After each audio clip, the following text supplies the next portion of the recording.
Hey guys, this is Bug2 and we're here with a build video. This is going to be a new series to my channel, and pretty much in the background there's some Black Ops 2 gameplay. It was a really good gameplay on PC, if you're wondering, so here we go.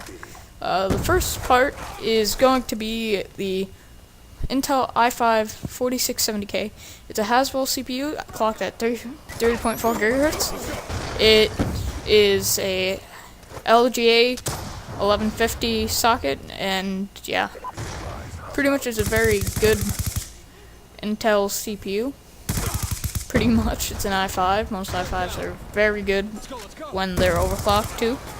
Most Intels are needed to be overclocked because of their low clock speeds, and most AMD clocks are usually very high, but their core per core performance is usually very bad. But I still kind of prefer AMD because of the budget kind of stuff, but that's my opinion. So the next part is the LG 24X DVD burner. It is a DVD drive, pretty much. It was $17, and I paired it up with the Intel, and you saved about $20 because there's a bundles on Newegg, and I'm pretty much getting all this off of Newegg.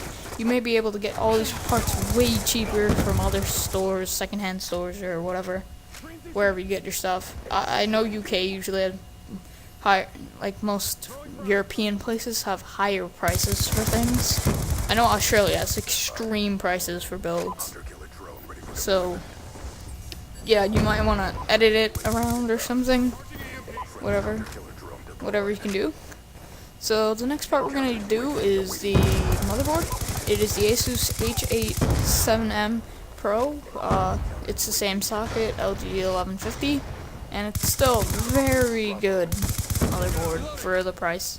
It's only $130, and yeah, so I guess we will go to the graphics card.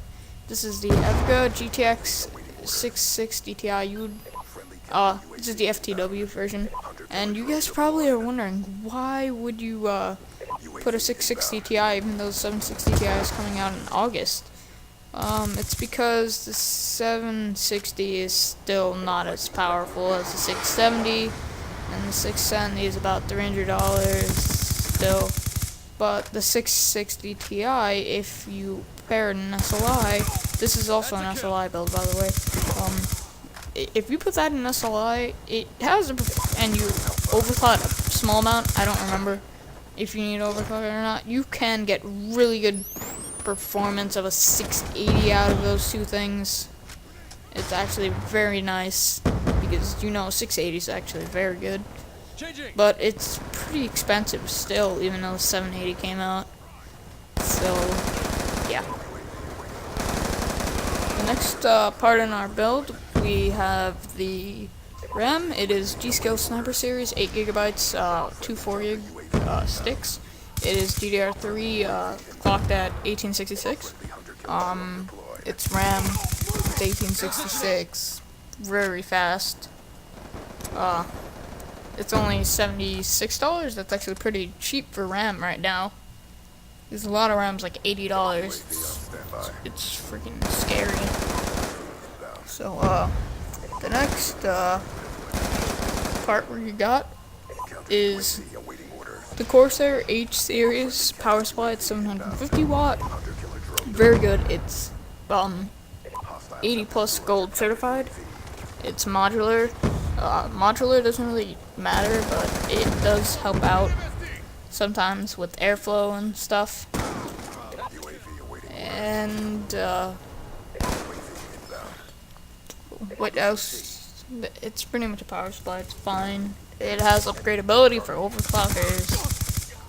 You don't really need to care about, and SLI usually takes like 500 power supply that you usually say. And the next part we're going to talk about is the hard drive.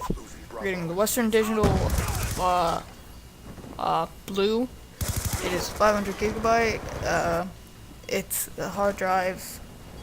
You're going to be storing all your games and programs on there, but not Windows. In this build we actually do have SLI, so you honestly do not need to care about that. So, our next part is going to be the SSD, obviously, the OCZ Vertex 4. Securing Alpha. A lockdown. It's 128 gigabytes. It's an SSD. It's $135 right now on new iBuyers. The prices may change on new iBuyers. I'm probably saving like a whole $150 on stuff. But you can get a small SSD if you're just getting Windows. You could get like a 30 gigabyte because Windows is not very big on an SSD. But it's good to have a bigger one so your boot speeds will be way faster because it's more space, and then you're just using less space because SSDs are way faster than hard drives. Unless what you're doing is kind of wanting to upgrade a little bit more, and they develop, I think it's Seagate made these SSD hard drives that are like a mix of it's like an SSD and a hard drive had a baby, and it's pretty much I haven't seen any times for them, but it does seem like a very legit kind of thing. So if you want, you could actually get that. It's about the same price as hard drives, so that's very good, and it has an okay performance of an SSD. And yeah, you could maybe use it as a boot drive. I don't know why you would, because you get like a 60 gigabyte at the price of a hard drive. I think at sometimes that happens anyway. So the next part, which is the very last, is the NZX Phantom. It is a VTX full tower. It is $110 because it's on sale, $30 less. So really the price is in fluctuations. You can change this around however you want. And then we have that's our case. Then we have a cooler because every Intel stock cooler sucks crap for some odd reason. It's the Cooler Master Hyper 212. Yeah, it's a Cooler Master. It's very good, but very cheap at the same time, only at $24, but it has very good performance. Even though this is a pretty high budget build, the cooler does do the work, so you really don't need to care about that. So I guess that's the end of the build. I hope you guys enjoyed the video. This was my first run on this build kind of thing, kind of commentary, so if you guys have any questions or want to do any modifications, just like, or want a build number, like budget, I will make one. So I hope you guys enjoyed, and I'll see you later.